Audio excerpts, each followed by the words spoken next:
So welcome. We are ready to begin our fifth seminar today. We're delighted to have two presenters here live and another in the wings that may be speaking a little bit as well. Our topic continues, of course, to be the shadow and the problem of evil, and specifically today, the responsible self, a dynamic perspective. And Henry Abramovitch will be our main speaker. Of course, Dr. Murray Stein will be with us today as well. So speaking today will be Henry Abramovitch, main presenter. Murray Stein will also be presenting and engaging him in dialogue. I'll be the host, asking some questions and jumping in from now and again. Ryan Diggin is our technician. Brigitte Egger, who's doing our next talk, may also be participating a bit, either by email or possibly even voice. We have a long list of countries that are joining us today. I won't read through the list, but you can see, as usual, we have quite a large contingent. And good, we added Israel, as we're broadcasting from Jerusalem today, as well as Zurich and Asheville, North Carolina. We will be running between 90 and 120 minutes. 90 definitely, then if there's enough questions to go forward, we'll take it a full 2 hours. You can ask questions of us and our presenters by clicking the Ask a Question feature on your screen. Hopefully you can find that. That's probably the best way to do it. You can also email us questions. If time and technology permits, we'll also be doing some audio questions. When we're in the question phase, click on the Raise My Hand button, and we'll know that you're wanting to communicate. We can open up your microphone once you unmute it, and we can actually all speak together. Sometimes that works, sometimes there's feedback, but we may try that today again. Make sure that you've clicked the correct buttons for the audio choice. Microphone and speakers is the way that most people participate, but sometimes the telephone button is pushed, in which case you won't hear any audio unless you're calling in on the telephone. Make sure to click the full screen mode to maximize the presenters, and there's different ways to enlarge the screen as well. There shouldn't be many slides today, so you won't have to worry about that feature. We are taping as always, so please realize that if you unmute your microphone for a question, you will be recorded on the tape. Or if you send in a question but you don't want to have your name read off, make sure to type in there, please do so anonymously. Our next Shadow Seminar series presentation will be in 3 weeks. It is The Shadow of Humanity, Written on the Planet, Learning from Ecological Patterns. And again, that's Brigitte Egger who will be presenting that and may even participate somewhat today. And that will be Thursday, June 9th at 11 a.m. Eastern U.S. time, and the appropriate time in your area. Murray Stein is one of our presenters. Of course, you know him quite well from Zurich, senior analyst at the ISAP school. Our other presenter you may not know quite as well, Henry Abramovitch. Henry is broadcasting from Jerusalem today. He is a Jungian analyst, clinical psychologist, and anthropologist, founding president of the Israeli Institute of Jungian Psychology, professor in the Department of Medical Education, Sackler School of Medicine, as well as Tel Aviv University, where he's been director of behavioral science. So I will turn over to Murray initially, who will introduce things a little bit more, and then he and Henry will take it further from there. So thank you very much, and over to Murray. It's a great pleasure to have my friend Henry Abramovitch from Jerusalem with us today. This is the fifth in the series of webinars on the shadow and the problem of evil. As I said in the first of these webinars, introducing the topic and the theme, this was a topic that Jung himself dealt with extensively in many of his writings. It was a subject close to his heart. The idea of the shadow is deeply woven into his psychological theory, and the problem of evil occupied his mind profoundly, especially after the Second World War and during the last 20 years of his life. And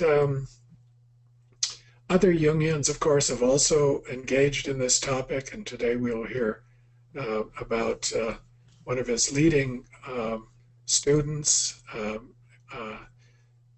Erich Neumann, who really took up this topic in a very profound way, and Henry Abramovitch will tell us a good deal about his approach and some of his ideas and perspectives. In our second webinar, Dr. Sarah Stein did a piece on the criminal mind, in which we were exposed to some of the more dark and vicious features that we find in criminal behavior, and the kinds of thought processes and psychological features and attitudes that go into making up the criminal mind.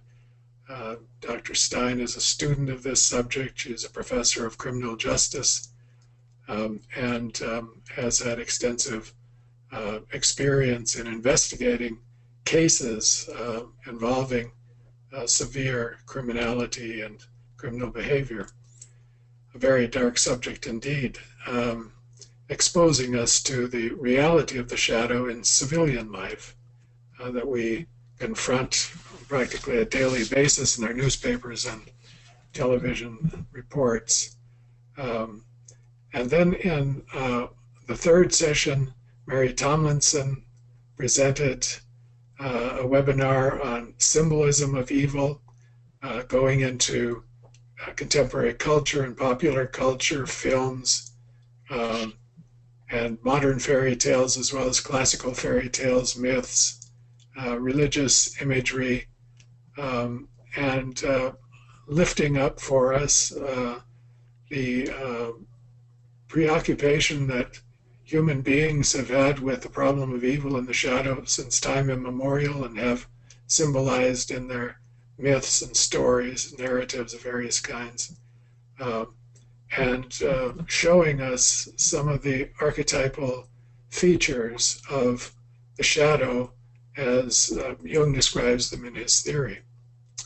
And then in the previous webinar, Luigi Zoya, who's just written a book on paranoia as a psychological problem that changes the world, that affects politics and human history on a massive scale, presented his work on this topic and gave us a very clear picture of how the projection of shadow onto the alien other in the form of paranoid thoughts and ideas about enemies and evildoers who are not us but are them, operates in the human psyche and in human history.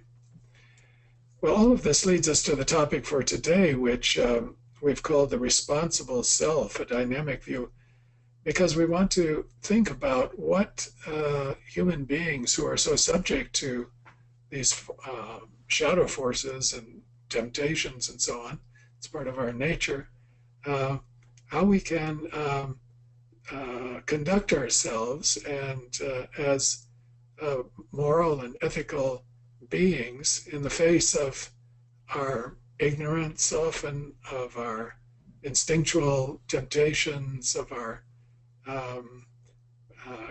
proclivities to gang up on others who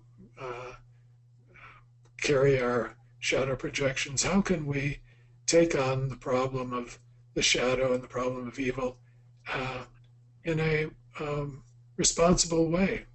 So we're calling this the responsible self. How can a person who wants to be responsible for him or herself take up this problem in a more conscious and more active and deliberate way? And so Henry Abramovitch is going to begin by giving us an outline of some of the thinking of Erich Neumann, whose famous book, The New Ethic, and The Problem of Evil and the New Ethic, really reflected very deeply also during and after the Second World War on this issue from a psychological angle, which was new and different, depth psychological angle, And it was a very controversial book. In Zurich, it was not received very favorably by the Jungians at first, but over time, I think it has become a classic. And so, Henry, why don't you begin by giving us a kind of outline of some of Eric Neumann's ideas on this topic? Okay, well, thank you very much, Murray and Stephen. It's wonderful really to be here, and that modern technology allows a fantasy to become a simple reality.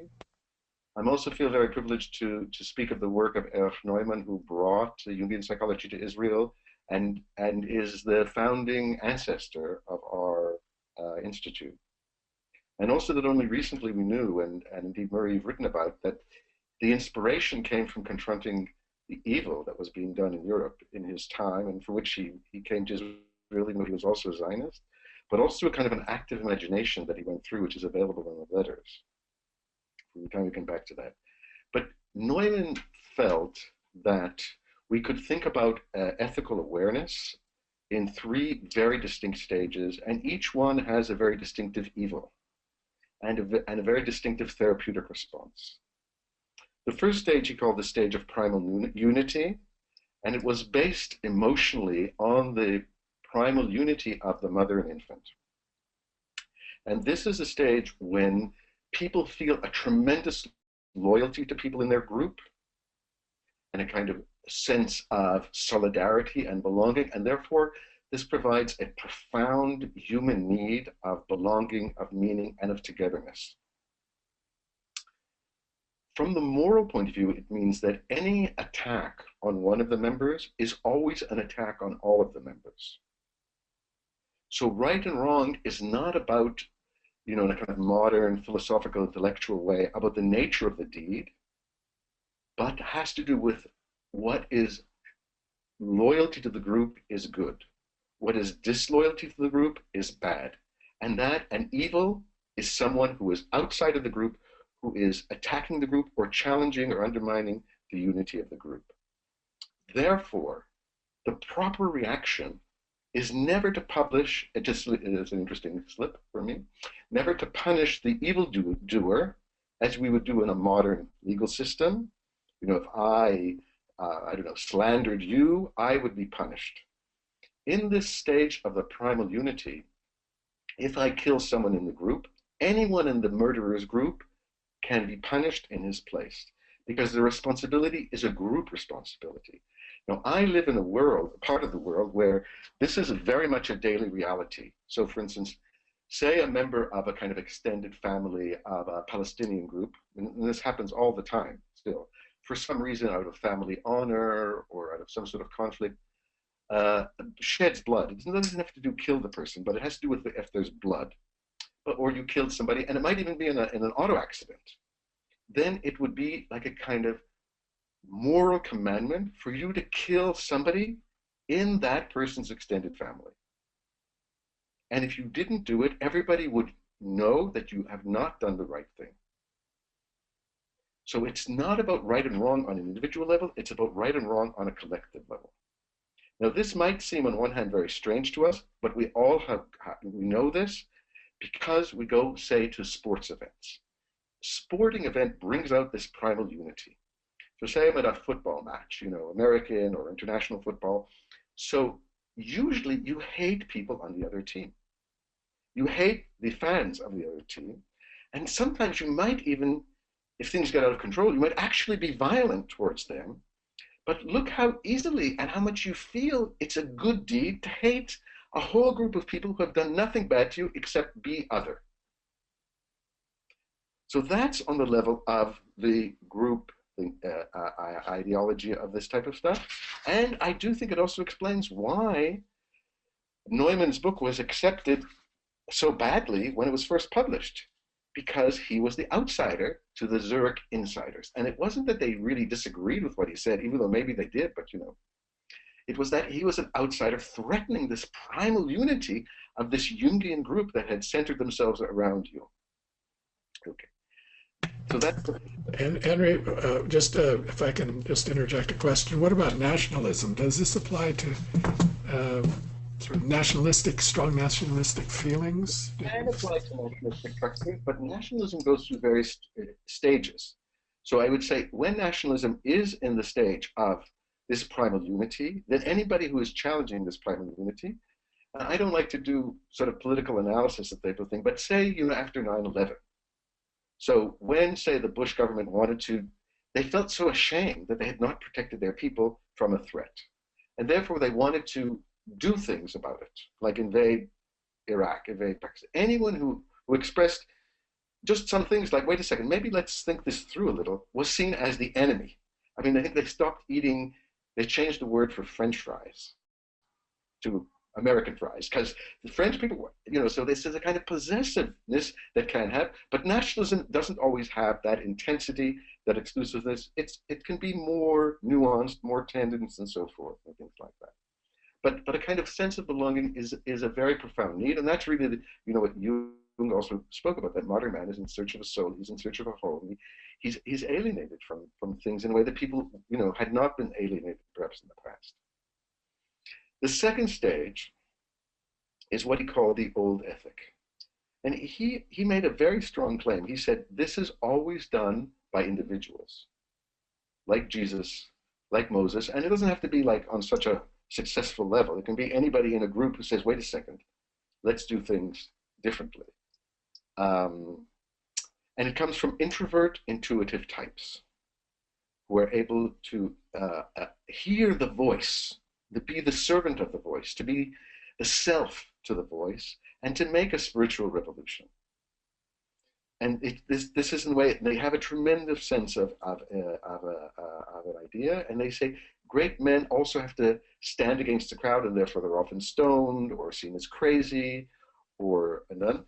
But they do bring a group around them, like the disciples. I think it's a very typical thing, or like Buddha and his disciples, or sometimes in Judaism it's more family-based, but so forth, or the 5 pillars of Islam, the Eightfold Way. They're quite similar from a psychological point of view in that they're based on immense self-control.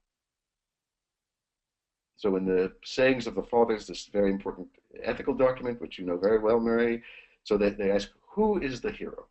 The hero is the person who can restrain his evil urges.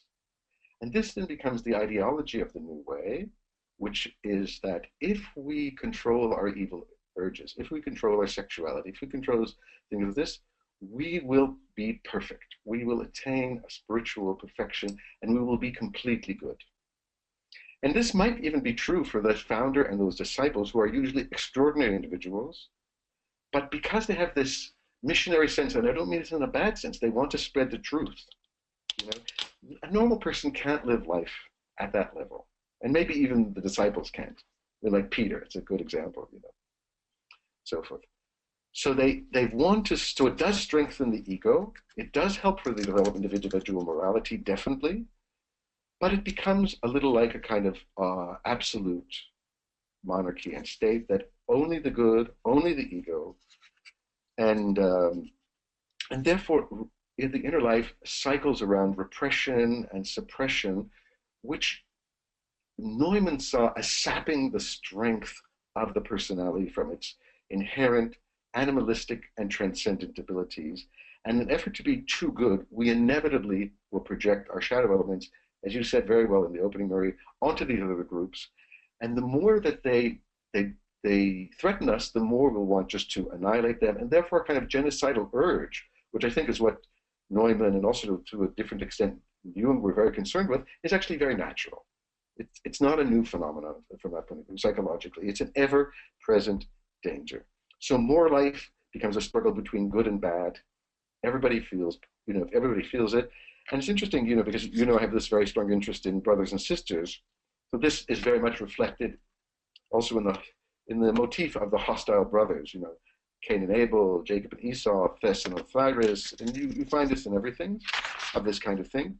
And I like sometimes in my therapeutic work to use jokes. So a joke that I think is these two women are talking about their husbands. And one of them says, my husband, he is an angel. And the other says, yes, my husband is not human either. And that's the danger in the that by trying to good, we end up doing evil things. And this is something, it's a cliche, but the road to hell, paved with good intentions, And I think it's so true. It's painful. Now, Henry, if I can just add a point here. I was in Rome recently and went to see the statue of Moses that Freud admired so much, Mhm. by Michelangelo Mm. in the Vincoli, the Cathedral of Vincoli. And what Freud says about it, in Freud and in Moses monotheism, is that when Moses came down with the tablets and the commandments, it was too much for the people to bear. Exactly what you were just saying. Mhm. This burden of self-control was too much for the people to bear. So they killed Moses, according to Freud. This is Freud's theory.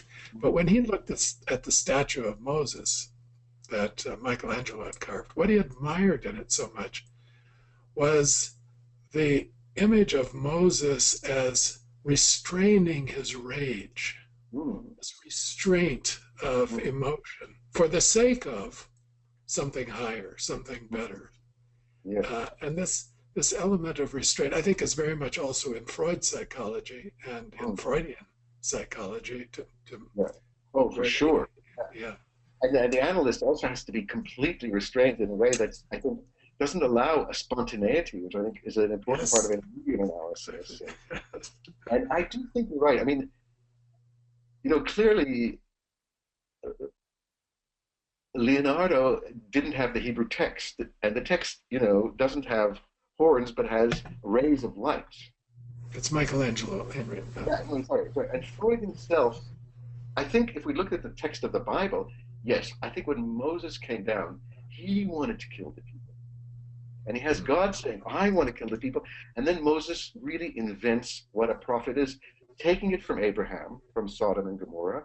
And the prophet, in the Hebrew sense of a Navi, somebody who restrains God Mm. from his destructive side Mm. as representative of the people, and also chastises the people when they're doing wrong. So it's this double role. Also, I think Moses, at the end of his life, it's this very moving time, and he's trying to pass on this tradition. And he says, here I place before you the good and the bad.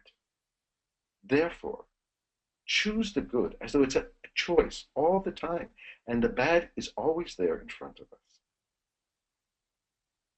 Sort of existentialist, isn't it? I mean, choose the good. Yeah, It's all yeah, about choice. Yeah. yeah, yeah, yeah, yeah. Well, that I think leads directly to then what Neumann saw as the resolution of the old ethics, which he says was doomed to failure, would bring atrocities, didn't have a balanced enough view of was too good a view of, if you have a God of love, then you have the devil. They're a package deal. Where, like say, the Jewish tradition, God isn't such a God of love. He's jealous, he's destructive, and so forth. But he's also not so terrible. He's not. He contains the opposites. I think in a way that Jung liked very much, and we obviously like very much. So the new ethics says we have to accept evil. We can't have a world in which we try to exclude evil. That's only good. We have to find a place for that. And the place of that is to understand that evil exists in the world and that it exists in us. And there is a hint at our fascination because so much of great literature has to do with figures who are very evil, like Othello, like Raskolnikov, like vampire movies, like serial killers. So Neumann, I think, felt that this is our secret fascination with evil, even if we're living kind of milquetoast lives, and don't even dare to kind of jump at our shadows. But we're drawn to evil. And it's interesting because why are these the most popular shows? Why do these pull in so many people? Why are these blockbusters? Because it's touching the myth of evil and acting out something, so forth. So also, I think, as we've said before, Satan in Hebrew is not the devil, but the adversary, and particularly the adversary of being innocent. So if the old ethic is very innocent, what he called the new ethic says, no, evil is here to stay. We must take responsibility for our own evil and the evil in the world. And if you do that, then being good is taking responsibility for evil. And being bad is not taking responsibility for your evil. and maybe I'll just give a quick quote and then we could think. It says, the acknowledgement of one's own evil is good. To be too good is evil, but evil done in a conscious way is ethically good. And that's what I think he wanted to do. And he has a lovely quote to just continue with Job from the Zohar, which is the text of Jewish mysticism, the Kabbalah. And he says, this says, Job tried to separate evil from good. You know, for instance, he was so trying to deal with the evil of his children, you know, preemptively. So he kept evil from good and failed to fuse them. But one needs to understand good and evil together and thereby transform evil into part of the good, like the Kabbalistic idea of the redemption of the holy sparks. Now, I want to go further with this idea of responsibility for evil, and just one thing you said there, that to do evil can be good. What do you think Neumann had in mind there? That sounds pretty sinister. Well, he did write, people challenged him on this, and he did write in the introduction to the Spanish edition that he assumed that a person was moral by the old ethic. So I don't think he was saying about that, but let me take up your challenge, even though I'm not sure he would say this, like Sophie's choice, you know, where I have to choose, what do I do?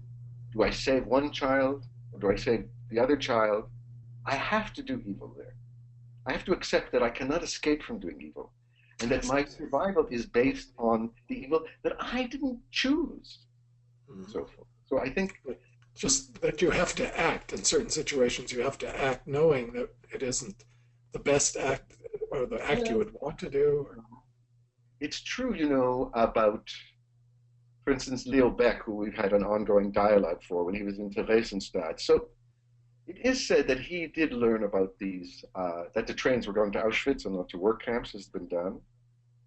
And he decided not to tell other people.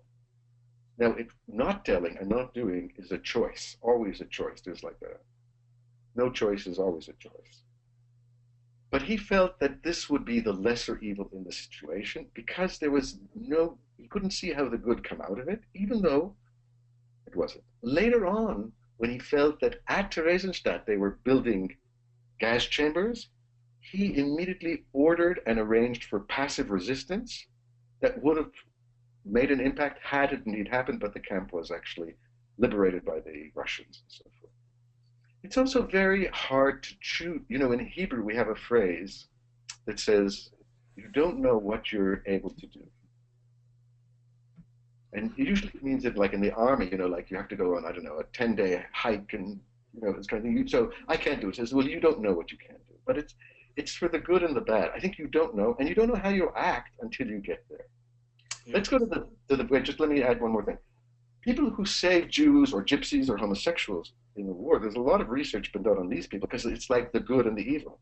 So you say, you know, it's fantastic. You risked the life of your whole family to save this person you hardly knew. And they said, yeah, so, I mean, wouldn't anybody do that? And that's how a good person feels about doing the good. Mm-hmm. Yeah. But there are situations where you have to, for instance, you have to do something that would be bad. For instance, to kill in war. You're given an order to kill. You might be killing innocent people. Or the plot to kill Hitler. You know, you could say that was really good because you're destroying an evil person, but you're still doing an evil act if you kill somebody.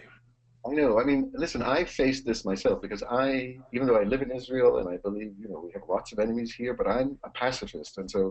And I was ready to go to jail and perhaps almost did, but for various reasons, they just passed me over and liberated me from the army. But it is always a choice to do things. And I think everybody who serves in the army in wartime knows that you've done things that you can't be proud of and so forth. Yeah. And it might also be necessary, as we said. In Jewish halakha, in the law, there's an enormous discussion of what to do in a situation where you have two choices and they're both terrible. They're both sinful, perhaps. And how do you then decide what should you do, given that there's no good choice? Mm-hmm. And that kind of, I think, Talmudic approach can be very helpful to prepare us for situations rather than the Western philosophical tradition, which is what we were educated in at Yale, which is like, let's have an abstract principle, you shall not kill. And then, okay, how are we going to apply it in situations where we have to kill? No, to say, okay, here's a situation where, let's try this situation, let's try this situation, and then understand when and what you should do in a situation that you can't predict. Now, I think, wouldn't you agree that it's a part of being responsible to just simply to engage in these kinds of reflections? That the act of reflection itself, not just simply doing out of obedience to an officer or a higher officer, or but pausing to reflect and think it over before acting, is a part of the responsible self. Yeah, yes, like for being like this Boy Scout motto, right? Be prepared. Just Be prepared. Even you say about the Nazis, their morality was like the primal unity. Loyalty to Hitler, loyalty to the group. That's what they say, even that they're being judged, with Nuremberg, and even last month, there was another trial, so forth. And that morality was much more important. I do think, but if you think about moral education or education, I think it could be different about like thinking about these dilemmas, putting people in situations that they would learn about, how they might have acted, and then to reflect on it. There's a very famous passage in the Talmud where these students are going like from one analyst to the other, if I can put it in modern terms, and they say, what is more important, doing good deeds or studying?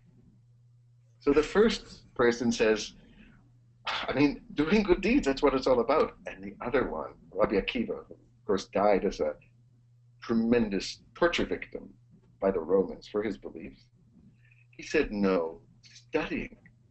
And this, I think, was you're saying, because studying deeply leads to good deeds. Or just doing good deeds leaves you vulnerable to not knowing what to do when you have to do something else. And that's the Jewish position, which puts such an emphasis on study, study, study. Yeah. Well, I know you've worked with groups and Jungian analysts and training groups and so on the question of ethics. Mm-hmm. And when you teach ethics or ethical, reflection, ethical behavior within the context of therapy, how do you go about teaching it? Do you present examples? Well, I do present examples, but before I present examples, I use an active imagination, which maybe I can use on you right now, and maybe the audience, if they're willing to go into this. And we'll do it from like our work. And I would say, Murray, imagine the worst thing an analyst can do.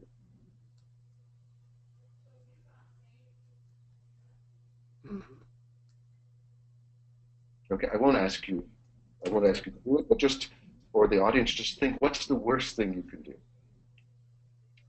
And then in a safe group setting, people might say, and that itself, I think, is what you were hinting at, that itself compels you to confront evil.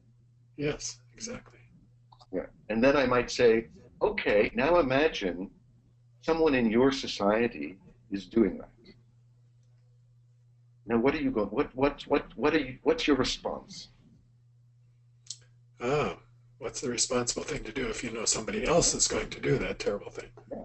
Or is doing the terrible thing, is doing that sort of thing, and so forth. I've done this in many places in Israel and all over the world, and I think even in your society, Ursula Ulmer is using my technique for your candidates and so forth. But it's amazing that there's such variation of what people say. I've never been in the same seminar where people have said the same things, and I always learn new things. But now let's take it to a really difficult next step.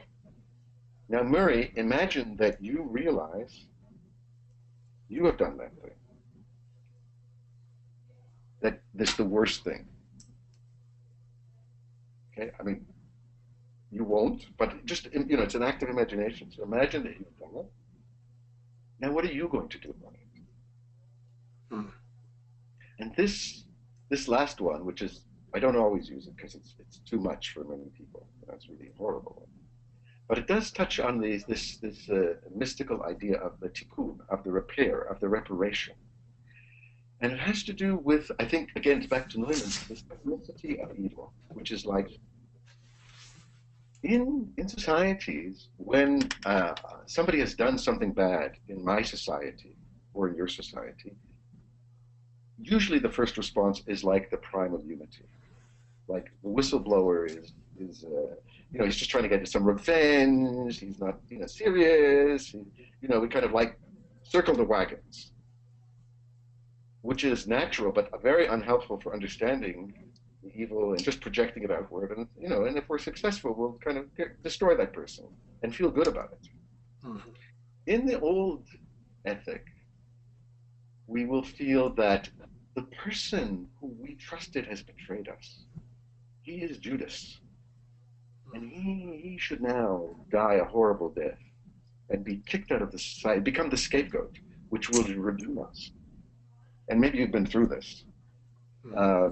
And then we will be possessed by a kind of complex of morality and feel, okay, he's the problem, we have to get him out, or he's gonna, depending on his personality, but then, and then, okay, now we're going. In the new ethic, the response would be, it's pretty rare, but it has happened. And I think it happened in my society, and that's why we have such a very good, warm, I want to say, kind, loving society now after having had terrible experiences, 20, 25 years ago. The new society would not say that this was an individual problem. And I'm assuming this person had done something truly horrendous. And like sleeping with your patients, that's not the worst. There are things that are much worse than that. But in any case, that this had done, and the reaction would be, how did our society allow this thing to happen? If he trained with us, how did our training let somebody not imbibe the ideas? And why has this evil occurred among us? What has it come? It's come to tell us we have to check our own practices. We have to see what the norms are. Ethical, most societies in IAP have to have like ethical rules, codes of practice. And I find these, kind of like, they have no impact. They have zero impact, and they don't prevent things. You only get to use them once you have a violation. Say, oh, now how are we going to like deal with it? Yeah. They have to you have to have if you're going to have a society, you have to have a living ethical atmosphere, which most people don't want, because it's hard, Murray and I, we both written about this, how people don't want to be told about ethics. Like, don't tell me what to do. I'm not a child, don't tell me what to do.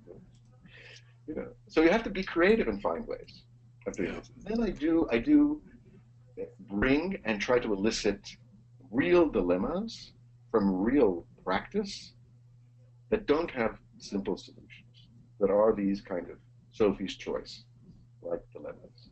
Mm-hmm. And then in a Talmudic way, I say, well, what if it was like this? And what if it was like this? And then what if it was like this? And what if the opposite was true? And what would swing you one way? And I would swing you the other way. And that kind of expands, I think, the ethical awareness. Yeah. And well, go on. I think just these exercises in themselves are a part of being, engaging in this act of responsibility. Yeah, yeah. The reflections themselves, yes. I think, are yes. And, well, that's exactly what I'm part of it. Say. I think when I do these seminars, I become more sensitive to the ethical issues of my own. Yeah. And then I also try to say, well, how would you know if you're crossing into what Primo Levi called the gray zone? Like the slippery slope, but it's more pointed. So it turns out that actually there are some things you can think about, because it's not like somebody wakes in the morning and say, I'm going to do something really horrible to my patients today, or I'm going to like really scream at my kids in a way that they will never forget. It's not the way it works. But I do say, if you're doing something with a patient and you suddenly feel you don't want it secret, you're in the gray zone and you're in the soup, as you would say. If it's a secret, if you don't want to expose it to others. I don't mean like secret in the confidential sense, but like if somebody would hear about it. So you've crossed the line already, and you need to do what people should do but don't do, which is go talk it over with your ethics committee, go talk it over with a good friend. And like, if I want to take it myself, if I had done something really terrible, well, then what would I do about it? So I would consult with somebody, I would think about it, I would wonder how I could do a repair, I would wonder why it happened to me now. I would want to probably get away with it, but no, I shouldn't get away with it. Judaism is very committed to the idea that even terrible acts can be forgiven, but they have to be forgiven by other acts of reparation, and not just by, like in a Christian way of like, just let it go. Yeah. Right. Maybe I'll just rephrase it. The Jewish view of psychologically of Christian forgiveness, particularly in the Christian tradition, is that forgiveness is an internal psychological process that you have to go through, and if you don't forgive, you pay a terrible price. I hope I'm being fair. The Jewish view doesn't understand that. They say, no, these are the things that have happened. I mean, with God, that's okay. If you've sinned against God, but if you sinned against somebody else, the repair has to be in the interpersonal. It can't just be in the internal psychological. There's a whole procedure, perhaps, or a way of doing it. So, yes. Well, I think I don't know about the Jewish-Christian contrast, but let's talk a little bit about acts of reparation that how if you've done something terrible. For instance, I heard the story of this happened to the family of a rabbi, so it's within the Jewish context. And I was very impressed by how the rabbi handled this. His son was going to, I think it was Harvard, a very promising young man, and on his way to great things, and he was hit and killed by a drunk driver on the streets of Cambridge. And so the drunk driver was another young guy who, very irresponsible and didn't show much remorse or anything, and was put on trial. And the rabbi father was called to attend the trial. And the question came up of forgiveness. What would it take to forgive this perpetrator? And he said, well, I don't know about forgiveness so much, but I would be willing to work with him. I would be willing to work with him if he will join me in a foundation I've set up for my son to do some good in the community. If he will work with me for a period of time, we'll see what develops. Now that seemed to me like a very profound approach to the problem, because obviously, he couldn't just forgive him, but maybe if he got to know him, they worked together, he would see that the other guy is, reforming his ways or becoming more conscious or take some responsibility. They could have a relationship, and over time, maybe something could develop as an act of reparation. I don't know if the perpetrator accepted that or not. Yeah, interesting. Well, this story. Go on. Go ahead. But it seemed to me that from the point of view of the injured one, the father, to take this position was itself a very high-level ethical act. In other words, not simply to condemn the other, to hate him, which I'm sure he did too, but to be willing to work on it with the other one. But it's a process. It takes some time. Yeah. Well, I think, first of all, this story is extremely poignant for me because my aunt, who was a Holocaust survivor, and amazingly became a very young, talented physician and a prize-winning painter, was similarly run down and killed by a drunk driver in front of her hospital when I was a child. And it touches on the issue: is this evil? Because it's like they didn't intend to kill him, but if you were drunk and driving, isn't that responsibility? And I think what we agreed is that there isn't one kind of evil. There's many kinds of evil. There's no essence of evil. But I would say the Jewish. Let me try and Jews are not big on forgiveness. Christians, it's at the center of Christianity. You can't really be a Christian as a real believing or not believing. The whole story is about forgiveness. Yeah, the whole story is about forgiveness. Where Jews, maybe Jesus was reacting to this, where, there's no commandment to say, thou shalt forgive. And in fact, in Judaism, I think this rabbi was absolutely coming out of his tradition, or I'd say our tradition, this Jewish tradition, that, first of all, you cannot forgive somebody unless they come specifically to you to ask for forgiveness in a genuine, authentic way. I say, I did something bad to you. I would have to actually come to you in a totally vulnerable way and ask for forgiveness. And you could not forgive me even if you wanted to, unless I did that. You see how different it is. You see how different it is. And even if you came, we'll do it, say, my way. Say you came to me. You and Murray are a very authentic, genuine person. And even if I I believed you, you are completely, this transformed you. The angels are singing. I could still say no and feel okay. Because I don't have to forgive. But unless you ask, I can't even forgive, even if my heart is completely open. But the approach to forgiveness is that you would be in the same situation and you would do it differently. And the biblical example is usually given of Joseph and his brothers, which is, one of the great literary stories, and profound stories. And after he's revealed himself to his brothers and they've been reconciled, and as it were, we're getting to the happy ending. And he says, go back and bring my father. What does he do? He gives them, lots of goods and cloth and stuff. And to Benjamin, his own brother, he gives 6 times. So the rabbis and commentators say, why does he do this? And he says he wants to see whether they did true repentance. Because he wants to put them in the situation where it's unequal, where it's unfair, maybe even evil. It's a kind of same situation all over again. What do they do now? Exactly. What will you do now? So I think for this drunk driver, he wanted to see how whether he would be resolved never to do this again. He's brought so much evil and pain and suffering into the world. Can he also bring good into the world? This drunk driver. Yeah. And I think the Jewish tradition assumes that there's no one way to do it.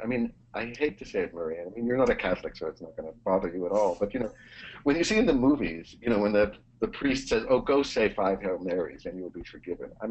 It's like we just don't get it as Jews. That's not going to help the person. Maybe because it's like in the Jewish tradition, if it was against God, that's okay. And in Jewish tradition, I'm been a co-facilitator with an interfaith group for 6 or 7 years as a Muslim. We have all sorts of interesting people and so forth. And when I said, when say you've sinned against me, so to speak, I have to give you, and God cannot forgive you. And so they looked at me. They were so shocked. They said, what, this is extraterritorial to God? And I said, of course. They said, well, what kind of God is that? God's not involved here. Other thing I wanted to talk about is because the responsible self is that what do you do when you see evil being done, not to you, but to somebody else? Yeah. So facing evil, that was going to be one of our topics. Yeah, facing evil in the world. Yeah. Facing evil, but it's also because again, evil. It's like, say you're, I don't know. I want to make it more everyday and not so dramatic. It's not like you're seeing like a baby being bayoneted, like we've seen on the news, but you just see something wrong, something that's like gratuitous evil, like either sadistic or uncaring, and you could just walk by. Nobody's going to call you to account. You're just a stranger. What's it your business? Mm-hmm. What do you do? Here, I think the psychoanalytic view does argue extremely strongly that even when you see evil and you think you're doing nothing about it, it affects you deeply and it can infect your soul. And certainly we know that people who are forced to witness evil, like in many situations today around the world, that has reactions that are very similar to the trauma itself. Even though witnessing evil has a if there's a third party, like very much in a Jungian third way, say if somebody is being raped or tortured and they know that somebody else is watching, even if they're just a passive victim, that has a protective element on the primary victim. Hmm. And it's also for therapists. You know, we hear about a lot of evil in our work, and we can. Yes, and what sort of position can we take with regard to that? If you see your patient engaged in something, maybe not grossly evil, but certainly something damaging or harmful or Yeah, hurtful to another yeah. family member or something, what do you suggest, Henry? Well, I mean, I mean, I think it's again. I think it's this gray zone that we have to analyze. So when would you do something about it? When wouldn't you do something? I can give you a very Israeli example of a person came to therapy, not to me, but to a colleague of mine, and she, after a few sessions, revealed that she was part of a secret Jewish revenge underground. And they had murdered 2 or 3 taxi drivers as a tit-for-tat killing for a terrorist event. Hmm. My colleague felt that this was evil, but this has happened, you know, in sort of like Tarasov 1 and 2. But then eventually, when she said, you know, okay, you know, this Jew has been killed, we're going to kill somebody else. So he did inform the authorities, and that murder was prevented. But of course, the therapy was over. Yeah. The other edge is like, say you are treating a mother who is under stress and is doing um, abusive things to the child. Yeah. This is something we all now in Israeli law and probably Swiss law and all over the world, we have like you have an obligation to report abuse. But as my social work colleagues, yes, we have an obligation to report, but it doesn't say when. Because it's much better if you can get the mother to go and get for help, even if she's risking having the baby taken away. But it's much better than like, or say I feel I have to, you know, I have to do this kind of like Solomon idea, like do I weigh the damage to the child versus that she lose the therapy and be in worse shape, and say then she commits suicide because they've taken the child away from her. So it's not a simple situation about this, but it's very difficult to hold and to contain. Yes. And I think that, you know, the problem of you know, losing the therapeutic relationship as a result of certain kinds of intervention uh, is a very serious matter because the therapeutic relationship might be the path for this person's Yeah. future healing and, you know, better functioning. So if you abolish that, you've also committed, but this is one of those gray situations. Yeah. Yeah. I mean, I'm, you know, trying to think about other times there was a patient who had, you know, we have a whole political and social movement at one of the terrible countries in Israel of people who had seen things done to Palestinian prisoners whose rights were violated. What we could do about it. But there it was more easy because I think you know, there were options that he could join, say, support groups and reporting groups of soldiers against the silence and other groups that I'm also involved in and so forth, without, or I think I've told you this story about, I had this patient, she herself was a very high ranking mental health professional and a very good professional. And then completely unexpected, it turned out that in her previous therapy, she had been sexually. Hmm. I can tell you my first reaction was the old ethic complex par excellence. I was enraged at this guy. I was on the warpath. I was going to report it. I was going to take away his license. I was going to do that. And suddenly I realized, you know, I had abandoned, you know, my patient in the dust. And that's not what she needed. She needed help and she needed support. And she felt it was her fault. And she felt it was this. And we worked on this for a long time. And I felt a terrible moral dilemma. And I went for consultations with colleagues without violating confidentiality about what to do. And in the end,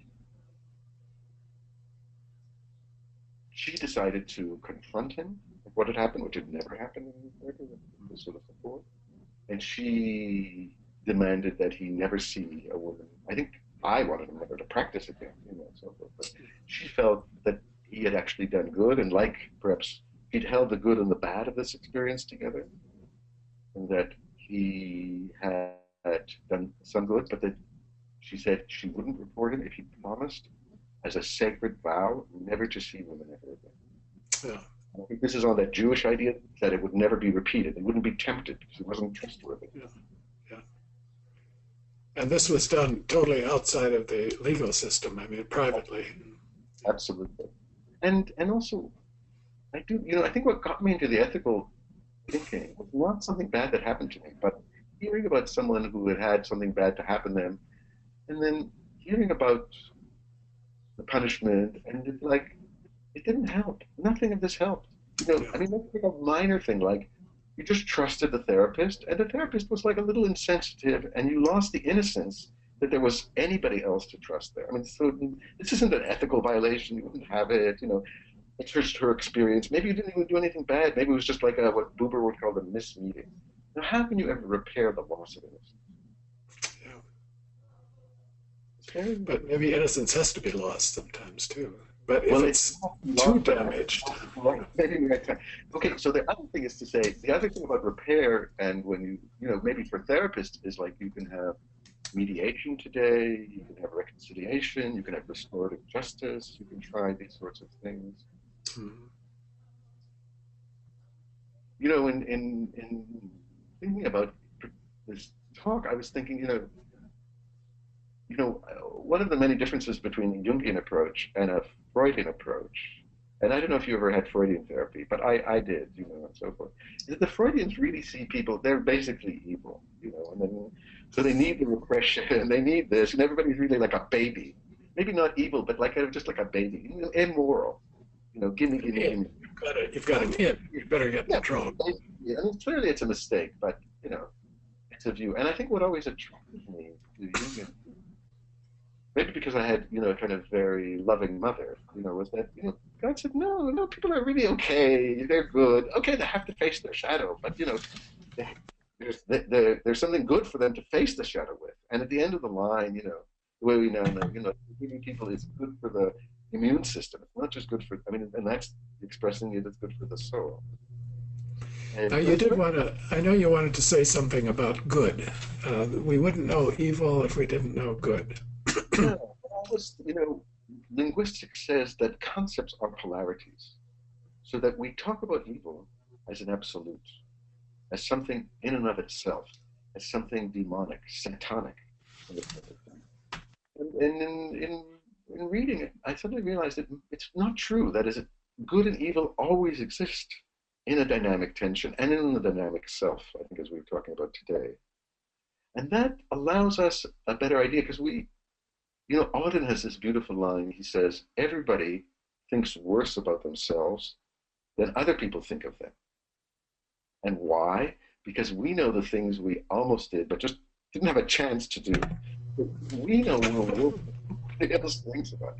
But it says, maybe in a very traditional Jungian way, if we can only allow ourselves to embrace the good and bad in us, also maybe we can digest some of this tremendous evil that's out there in the world. That's what Neumann believed, that kind of digesting your own evil can digest some of this sort of horrendous collective evil, which is, rampaging. But how can you do that if you have no access to the good? I mean, that's a very important question. Do you think that good is inherent? That goes back to, I think that's where I was leading with my story. Do you think good is inherent in people? I think there is an inherent. I think that is quite developmental. But I think if there's a good relationship with the mother, that's a very important factor. Mm-hmm. That you have an innate sense of empathy and caring, at least for close others. Mm-hmm. You have a sense of conscience. Yeah. In other words, the conscience, I think, is innate, but it has to be developed and has to be triggered and brought into being. So you need this conflict. In my book on brothers, which you liked a lot, I know. Yes. These days. So I do talk about another response to evil, and it comes again from the story of Cain and Abel. These brothers, and it's a primal myth in the Bible. Yeah. And it came out of, I think people probably know the story that Cain and Abel, Cain is the elder and Abel is the younger, and Cain offers spontaneously. See, that's like as a spontaneous Thanksgiving is seen as a spontaneous act in Harris, not like a commandment as it comes later. And then Cain's offering isn't accepted. And you've written beautifully about this, Murray, about how a parent who is seen as carrying the archetypal self and the denial by that is so crushing and perceived as like living in an evil world. But the story very much focuses on Cain, and I focus on Abel. Now, Abel is often seen as a precursor of the Christ, as sort of innocent victim. But I would say, what does Abel feel at that moment when his sacrifice is accepted and Cain's is not? Cain is his beloved older brother from the hints in the story. There's no sense of tension between them. And what did he feel? So, I mean, it's active imagination. So I would say one school of thought is triumph over my rival. And that's clearly common in families and common in evil and common in baseball. Sibling rivalry, yeah. But sibling rivalry of a kind. This is called the angels and devils syndrome. That the good kid is then completely seen as a good, and so forth. But that doesn't make sense in terms of the dynamics of the story, and especially what happens afterwards. Because the Jewish midrash, which is a kind of like filling in the blanks, active imagination of the story, says they went happily together into the field where Abel was murdered. So if I was suspicious, I would not go. No, I think Abel felt terrible that he received when his brother did not receive.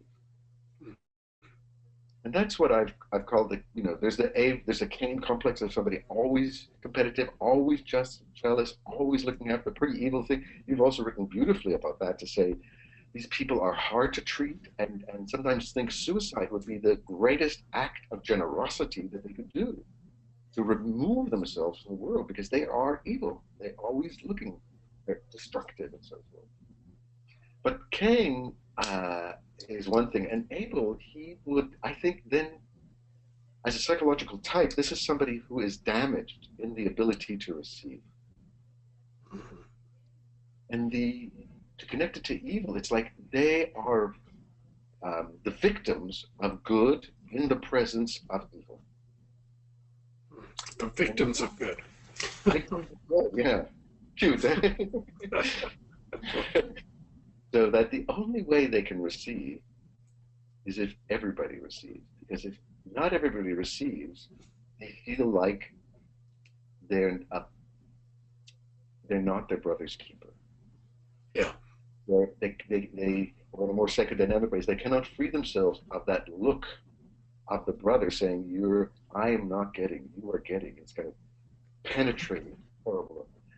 So that one response to that kind of evil, which I know I've seen and read about, is that people could become extremely altruistic out of this Abel complex, out of a profound desire that if everybody gets, then they can get too. And I think some of the great people of our time, the few real heroes, kind of Gandhi, certainly Martin Luther King and Mandela, neither one were firstborns. But raised to kind of positions of leadership and a kind of moral leadership out of this confronting of evil in a way that turned evil into good without denying the reality of evil. And those are the real heroes of our time. Yeah. Moral geniuses in a way to be able to do that. Yeah. Yes. I want to go back to Neumann for a moment, Henry. You just mentioned in passing that active imagination that he engaged in, I think either before or as he was writing the book on depth psychology and new ethic. Do you want to just tell the audience a bit about that? I find it rather puzzling. I didn't. Well, I think the active imagination, it's not clear was it a dream or an active imagination. I think he sees that he is confronting an ape man who has a third eye in the middle of his forehead, and there is an abyss. And I'm missing something. Maybe you'll remember. And he's given the task of killing him. He's supposed to kill him. Yes, it's like a religious commandment to kill the ape man. Very much like the old ethic, I think, destroy it. And then he goes to do it,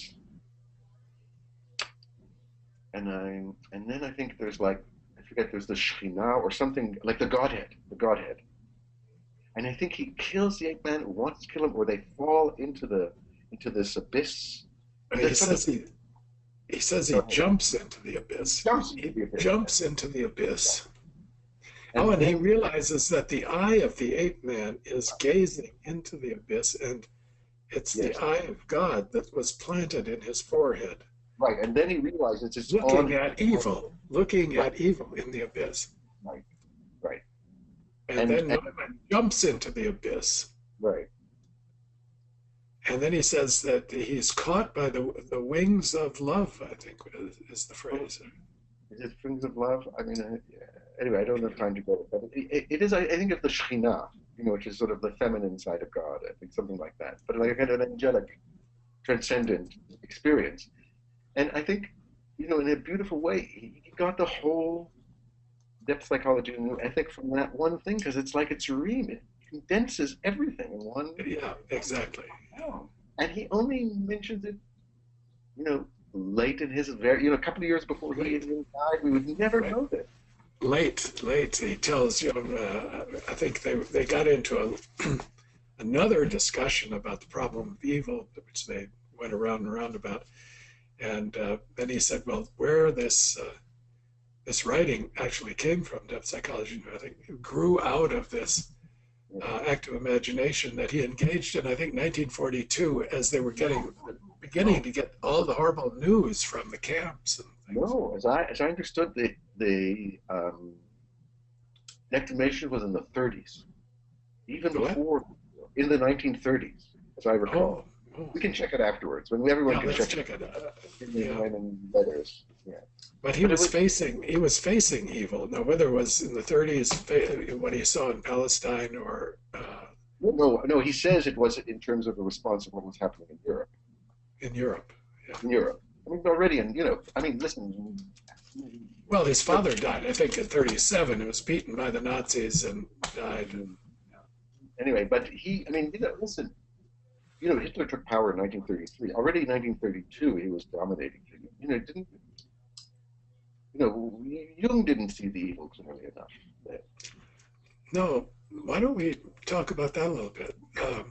Why didn't Jung see that evil? Surely it was evident. I mean, it was in the newspapers. Many people were talking about it. His Jewish students were all talking to him about it. Yeah. Well, I don't know. Do you want me to? I'll say just a few things that people have said. I don't know. It's a very painful thing for, I think, us as Jungians, but especially for me as Jews. What I would tell people, I think it still happens. When I would tell people who are not Jungians that I'm a Jungian, the most common response I would get is like, "How can you be a Jungian? You're Jewish." Yeah. Or things that are like historically incorrect but believable, which is like, but Jung was a member of the Nazi Party. Which he wasn't. But what have people said? And people written, and he was almost blacklisted from America, as a kind of supporter. Yes. But on the other hand, recently we now know he was a CIA agent. I mean, the OSS, he was a secret servant, and he advised, like the psychoanalyst did, like William Langer did to the also about, and Jung was right about how Hitler would react, what his psychology was the OS, and things like that. He was a bright guy, very insightful. So what did they say? The myth of the Nazis kind of resonated with his idea of the archetype, of the renewal, of the leader, and indeed, they're connected to today. Jesus was the self to the group. And Christians are told, give yourself over to Jesus. Jesus will know for you. Obey him. Submit to him. He is the wise master. Okay? And Jung would say yes, because Jesus is the self. So Hitler played the role of Jesus to the German people. And clearly, Jung, as a very cultural German, Deutsche Kultur, and so forth. He was drawn into that myth. And I think he felt that he would get the recognition that he was denied. It's his, say, narcissistic side. Shadowy side, yeah. Very, yeah, shadowy side. I think I think we have both feel that there was unfinished business with Freud that was displaced onto Jews. And so he not just he supported the Nazis, he wrote horrendous things about Jews. Jews have never made a creative contribution to civilization. I mean, it's pretty ridiculous, but I think he was genuine. And then he had a very powerful Jewish anima. He was attracted to Jewish women. He had a lot of Jewish friends. Yeah. On the positive side, he did help some Jews. He was culturally anti-Semitic. Well, I think certainly the Jews gave him more than he gave the Jews. I mean, as great as students, were Jews. But anyway. Well, what do you think, Murray? It's a giant issue, particularly here in Israel. I don't know how much but in Israel, it's like. Well, I've gone over and over it. I've gone from completely justifying Jung in every possible way and rationalizing everything to coming up short and seeing his flaws and his blindness and his insensitivity. I think what I finally come down to is, as you say, I think he thought there was renewal going on in Germany, as many people did, and that Hitler was somehow a part of that. And of course, it wasn't just Hitler; it was all the people who were supporting him. He won, vast majorities in the elections and everything. So there was this movement of change and quotes renewal, and I think Jung saw that too positively, and didn't hear the evil part that was going on. It didn't take it in, didn't take it on board. He didn't want to face the consequences. I think he thought that. I mean, the whole idea of taking over the presidency of the International Psychotherapy Association was to save people in Germany, that he would be blacklisted, that it would be bad for the Jungian movement. It's odd because Jung was also very ambivalent to groups and movements at all. In 1940, he ran for the Swiss Parliament. I mean, can you imagine? Yeah. Luckily, he didn't win the election. Yeah, right. And on the, one of the most powerful things that I think that Neumann does in his book on the new ethic, in that section on the old ethic, is his discussion of the scapegoat. Yeah, the scapegoat. Yeah, the scapegoat, and of course, in this period, the Jews were the scapegoat. I mean, they were what now Islamists are in Europe. They're seen as the evil, the destructive influence. We've got to get rid of them all. You heard Trump talking about that. We aren't going to let any more Islamic people, any more Muslims into the country. This tendency to place all the shadow elements onto the other. And what you miss then, of course, is all the contributions that the Jews were making in Germany at the time, from the legal system, the medical system, science. There was I want to stop you there because, I mean, obviously I agree with you, but say the Jews were making no contribution. Say they were like a burden on society. From a moral point of view, it wouldn't make a difference. Flooding into Germany, a burden, yes, having to take care of them. All these Ostjuden coming in. Yeah.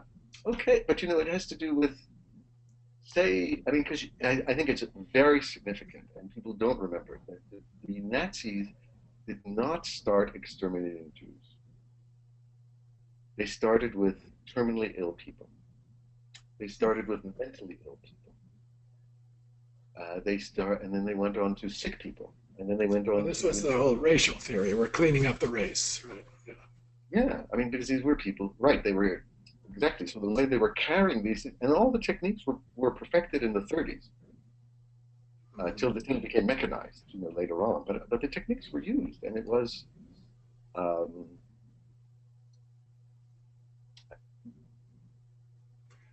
And it's hard. I often, again, differentiate different kinds of evil. I think about, say, the Tutsis and the Hutus. It was a pretty terrible genocide, even by genocide standards. But it was like impassioned. It was, let's kill this other. They're cockroaches. That wasn't the Nazi thing. You know? I mean, it was the same idea from like the old ethic. We're going to purify you. You're damaging the group and so forth. Very methodical, very bureaucratic, very very logosy, very different. And then it is, maybe Hannah Arendt is right that evil in the end is kind of that kind of evil is quite banal. Mm-hmm.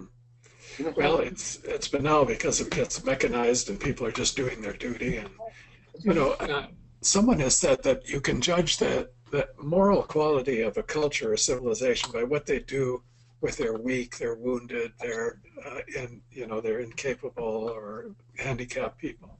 And I absolutely. think that's the point you're making. When we talk about the responsible self, it doesn't matter if somebody's making a contribution or not. I mean, Right. That's right. And um, what's the contribution? Today, the contribution might be something else. I mean, it's very true. I was at the Israel Prize ceremony where a friend of mine was receiving the prize, and they allowed one person to speak, and this was like a very high-ranking general who had a child born who will never speak, who will never call him father, and you can see he just went this profound transformation to say, I'm not getting this prize, he's getting the prize today. He is my teacher. And he then built an entire village in the south, in the desert, for people of every race who have kids like him. That is fantastic. And he repeated what you said, that a civilization is not judged by its achievements. My son will have no achievement, zero. yeah. That's the moral element. Because when you think about achievements, then you go to kind of a moral calculus, which is like, is it worthwhile for me to do this? What will kind of cost benefit kind of thing. And that you need sometimes. Maybe you need it when you have terrible choices or things like that. But the morality does have, I think, a kind of absolute sense of the self, and maybe you can emphasize it's the responsible self. Yes. It's moral acts, it's like you just are going to do the right thing because that's the right thing to do. And speaking of the inferior parts, you could say the moral self or the ethical self takes care of them, takes care of the inferior functions also. It doesn't Yeah. just overvalue the superior functions and neglect the inferior or try to destroy them. But I wanted to ask you, do you think the responsible self is different from what Jung meant by the self? Or how is it different?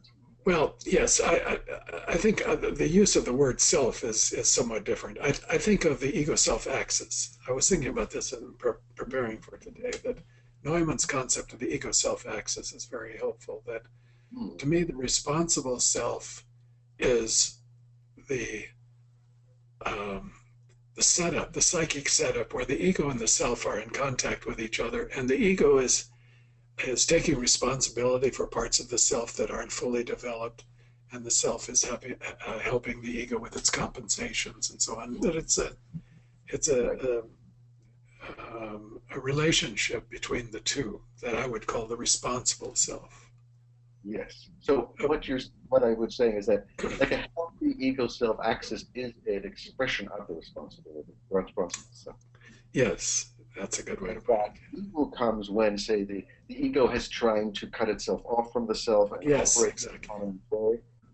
And maybe other kinds of unconscious things when, say, the self engulfs the ego, and it's just acting in a kind of Or a part possesses the like ego, an archetype like or a Othello.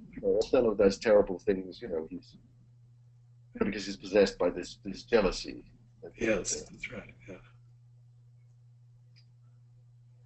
And when one gets possessed, the ego self axis is not operating. That's right. That's right. Yeah. Then the state of possession takes over, and you become this quotes one-sided Hmm. person who sees things in a monochromatic way and absolutizes. And Hmm. because the ego self axis also is a concept of balance. The self Yes. is made up of Very good. polarities. And like, oh, how can I explain this? It's like, um, like water for a plant. Like the self provides nutrients, or the Yes. ego, but is not in it, like a lotus kind of image in Buddhism. You know, it's like it's above ground, but it's there, but it has these deep roots, and it's muddy, and it's all of the different parts of the unconscious there. Mhm. Yeah. Mhm. I think it's important to, from Neumann's perspective, to take the self into account and not only the ego. Otherwise, you get the old ethic is I'm going to be good, I'm going to control all my bad. Uh, Yes, no, he very developed, I think, Jung, very loyal to Jung in that way of saying it's crucial from a moral point of view to distinguish ego consciousness from consciousness of the self. And self gives you kind of a transcendence of things like that. For instance, in philosophy, it was my first degree, and I do this. I mean, it's not just now. I teach I teach ethics in a medical school, so many other kind of human side of medicine. So often I say, well, okay, here we're going to deal with the situation. And how do you know if it's ethical? How do you perform it in a way? So one approach says, okay, this is the situation. There's actors, so A and B.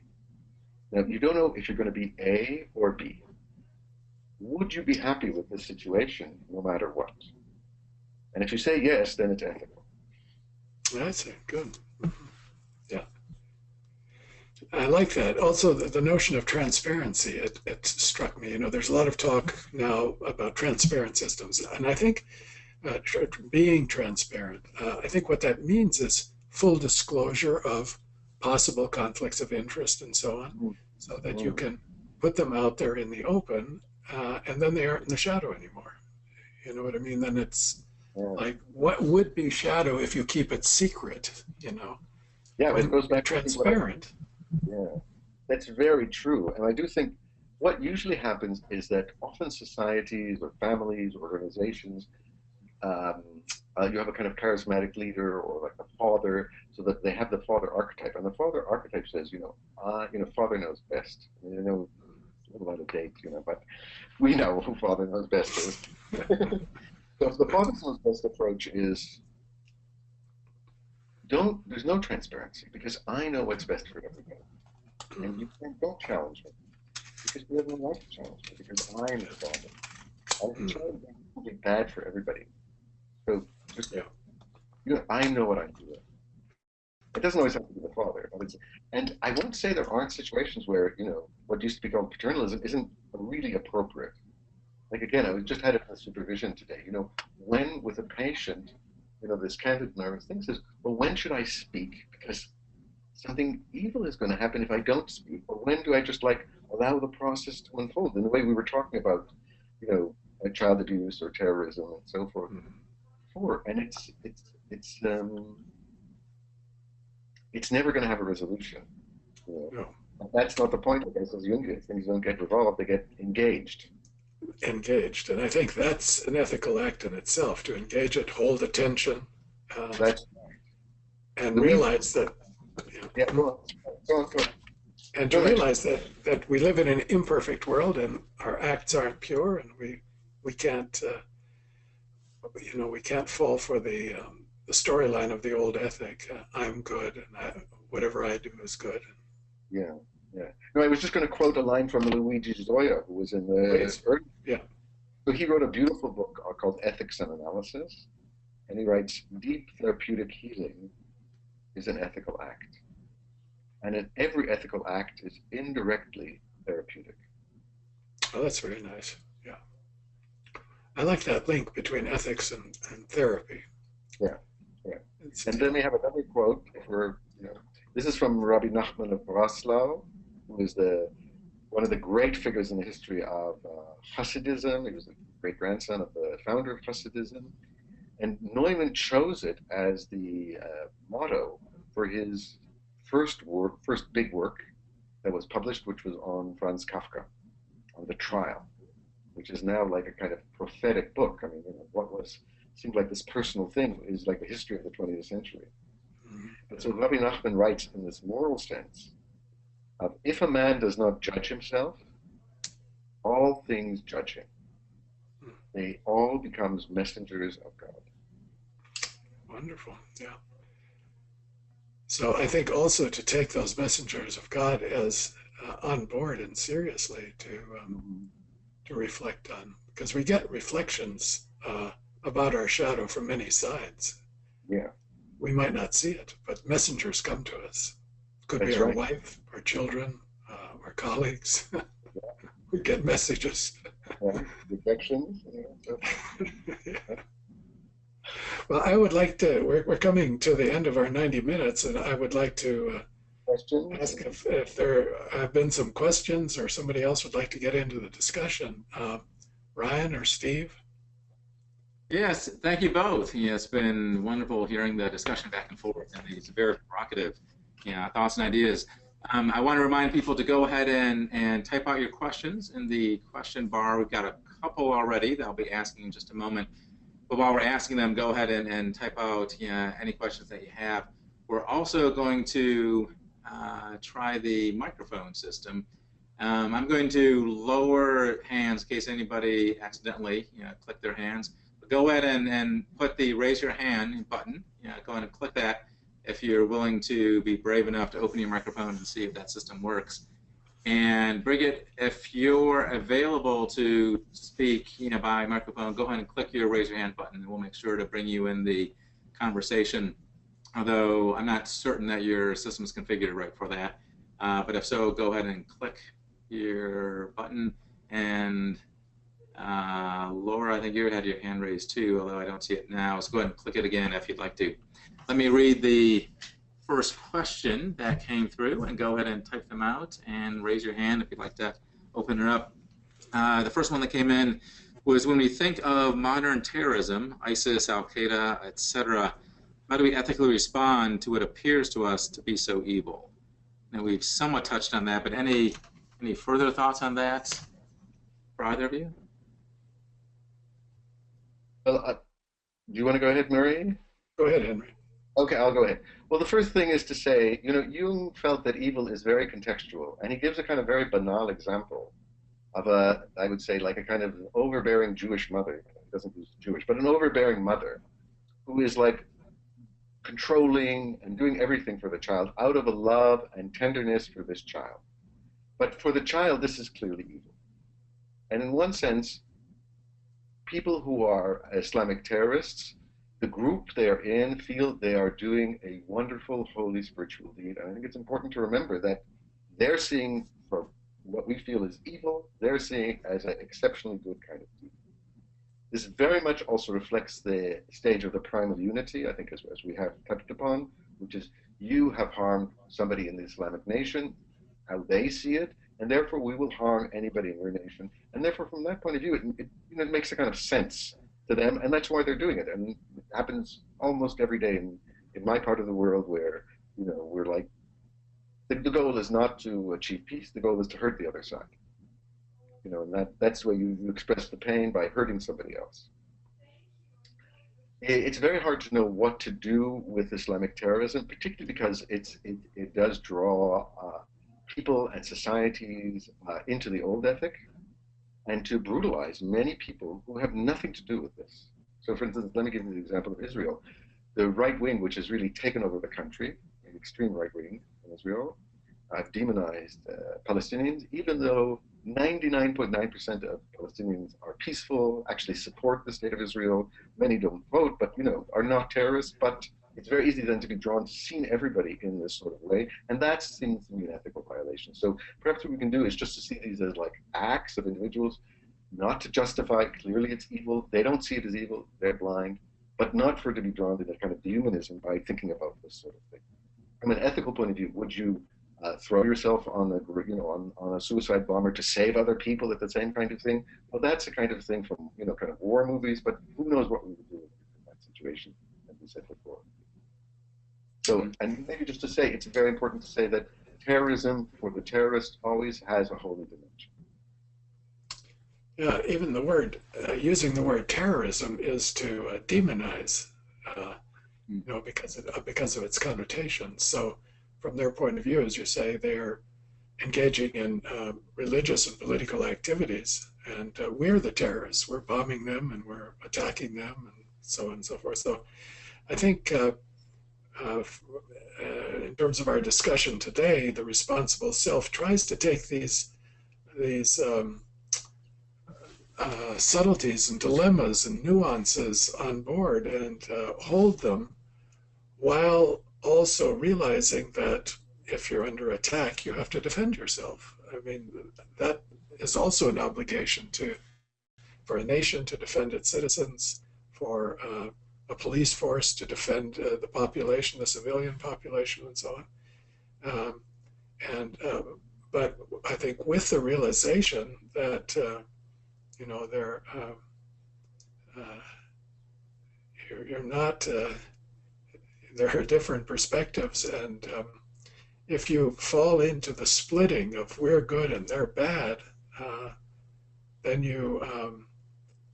I guess you go into what Neumann called the second ethic, or the first stage of ethics, and so much destructive activity can be justified on that basis, and a lot of that is fueled by fear, by anger, feeling of revenge and need to take revenge. So I think if we reflect on our own shadow projections and reactions and pull them back a bit, we can still defend ourselves, and we can still seek justice and safety for people, but we don't do it with the same emotional energy and urgency and ideology. Yeah. Maybe I'll be a little more provocative. Most people in the West were very happy when Bin Laden was, killed. Right. Mm-hmm. But from a moral point of view, if he was the person he says he was, he should have been captured and put on trial and done this sort of thing. From the point of view of ethics, it was like there's another concept that Jung uses, which is recollectivization. So it's like, oh, great, we got this victory over him. I don't think I mean, it happens in Israel all the time. I'm not saying, the Mossad are terrific at this kind of thing, targeting or assassinations. It's threatening, and it's had even maybe even a positive effect, but I think it's very difficult to justify from this new ethic point of view. Mm-hmm. From an ethical point of view, very difficult. It's very primitive. You rejoice at the destruction of the evil enemy. Yeah. Well, just to put it like, when there's a terrorist attack in Israel, so in Gaza, they hand out sweets. Yeah, that's right. Yeah. Mm-hmm. So, that's what one is dealing with. I think one has to be conscious of what the situation is, but to hold back on and to reflect on the energies that one is and the way one is thinking about these situations. Yeah. When 9/11 happened in Bush, President Bush made his speech about the axis of evil. It was one of the first times that word had been used in modern politics, I think, since Reagan maybe, and not very much used, but just the use of that word in itself. Well, I think in some ways 9/11 was evil. It's not the question. But it was a deliberate act of evil, very deliberate. Very, yes. I do think, it's like. Anyway, maybe we'll go into another question. Okay, let me read the next one. We probably could talk on that one indefinitely. And do remember sending in the questions and keep clicking your hand if you're brave enough to open up your microphone, click the raise your hand button. Next question is, you mentioned the first stage is primal unity in the new ethic. What are the further stages with that? Okay, so there's primal unity. There's the old ethic where it's like everything is good and bad and you're trying to be very good and like exclude the bad and live in a world without evil. And then the new ethic is when you've taken responsibility for your own evil and the evil in the world, and you live with good and evil. So those are those three stages. Mm-hmm. Mm-hmm. Okay. And one more came in. Glasses, it looks kind of small type. This one was sort of talked about, but it's powerful, so I'm going to read it again. My analyst was describing how in training 30 years ago, it was very common for male analysts to sleep with their female students. And there was a sense that as Jung may have done the same, it was okay. Yet the analytical societies were painfully slow and even resistant to respond. Any thoughts on this situation? That one was an anonymous sender. Why don't you go first, Murray? I think it's an exaggeration to say that 30 years ago, because I was there, analysts were, sort of casually sleeping with their students. I never knew any, actually, in my maybe one or two. I mean, I heard about some cases from a distance, and there was quite a famous one, notorious one in one of the American institutes, and um, he was expelled from the society for having slept with some patients. Uh, but I think the rumors and stories are vastly exaggerated. When I trained in Zurich, 1969 to 1973, I didn't hear about a single case. There had been some cases in the earlier 60s, and the analysts had paid a huge price.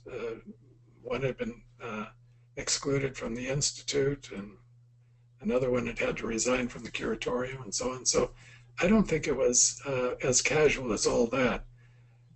That said, I think there was somewhat of a lack of attention given to boundaries and frame and containment in analysis, that some analytic relationships sort of bordered on social friendships, social relationships. And so, and in the training institutes, the boundaries between the teacher analysts and the students was often very murky or indefinite, because they would go off on weekends together. I know in Chicago, famously, there was a weekend where everybody went skinny dipping together. Boundary crossed.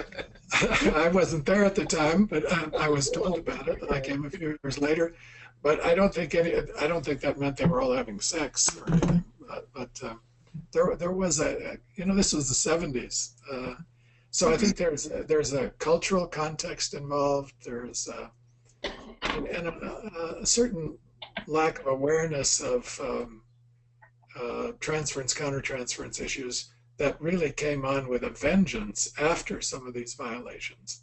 And in the 80s, there was a severe reaction in the opposite direction, to the point that Robert Lange's was taken on board by quite a few of the American Jung institutes, and everybody was instructed that they should not offer any refreshments to their analysands. They should not even offer Kleenex. They should maintain the time frame to the minute, even to the second. And everybody got very stiff and uptight for a period of time. And that was a reaction against what had been rather casual before. But also to say that Jung slept with a lot of his female patients, I think, is absolutely untrue. It can't be proven. People have investigated these things up one side and down the other, and to my knowledge, only one or two cases of sexual affairs outside of marriage have been more or less, I think, proven, if proof is even available. I mean, even the relationship with Sabina Spielrein has been questioned as to whether it was a sexual relationship when they talked about it, making poetry in their letters together. It's very unclear what they were actually doing.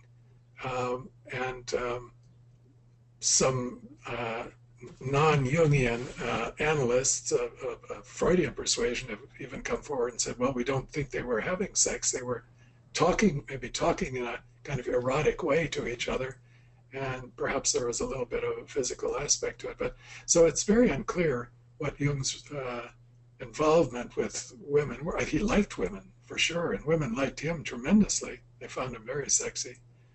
And he had many opportunities, but I talked to his grandson about this one time, and he said, in a small town like Zurich, everybody knew him. He couldn't just check into a hotel and, with a stranger, that I would have gotten around town in 5 minutes. So it was a very small fishbowl, and everybody more or less knew everything. But what Jung did when he traveled, I don't know. But having sexual relationships with students of his, no, I don't think he did that. Maybe Tony Wolff would be the only one I can think of. Mm-hmm. Mm-hmm. And that was a long-standing relationship. That wasn't a casual sexual affair. They had a relationship for 40 years or so, and it was transparent. People knew about it.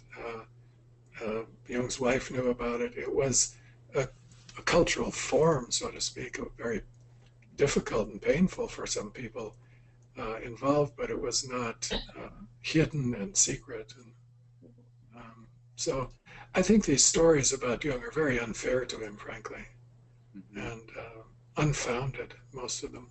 And Sonu Shamdasani, incidentally, who's the the historian of Jung, has said the same thing. In his researches, he found no evidence whatsoever of that kind of behavior. Mm-hmm. I will respond. First of all, even though Jung fascinates us and he is the founder, very reluctant founder and so forth, I do think it's important for us to get over our transference to Jung. And like whatever he did, and it doesn't have to be something we maybe have to respond to it in the sense of where are we, but not where is his. The norms were very different then. Everything was just started, and so forth. But my main issue is this: I very respectfully, completely disagree with you, Murray. I think back in the '60s, and even today, there's plenty of sex going on between analysts and patients. And I remember as a graduate student, I went to a conference which was why not? Why not have sex with your patients? That was the attitude, because they didn't understand how dangerous and destructive it was, because no one had actually researched it. And there are these articles in the Journal of Ethical Psychology, which I very much recommend to the people in the webinar. One anonymous, one by an analyst herself, who tells horrendous stories, and they're not in the past. They're in recent history and so forth. And it takes a lot of guts for you to turn in your analyst who's beloved, and that's why you're having the affair with them. And you never turn them in while you're having the affair. The only chance you can tell it them when they start having an affair with somebody else, when you feel hurt and then want revenge. Now, this is an occupational hazard, I think, which, maybe kind of decent guys, mensches like me and Murray don't give into.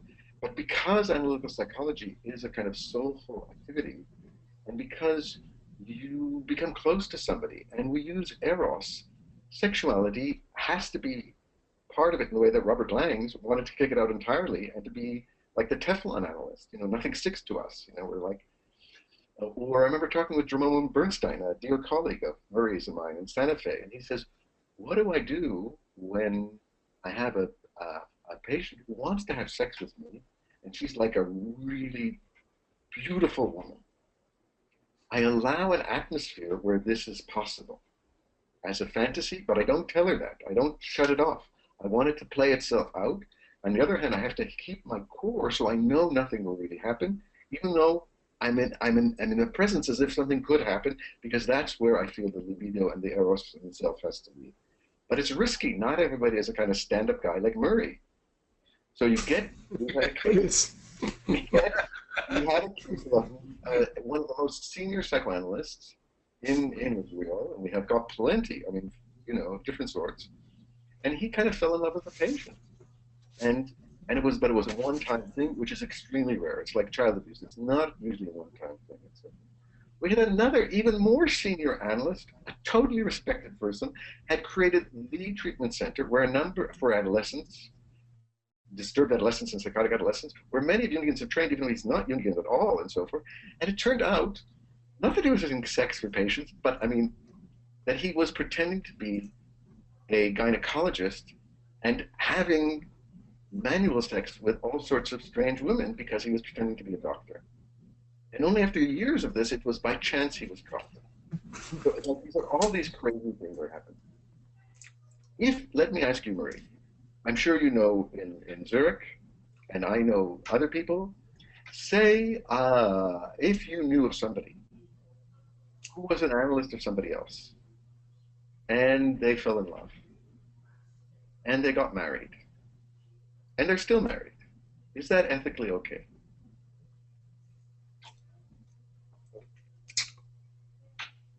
Well, it depends on how they handled that, I think.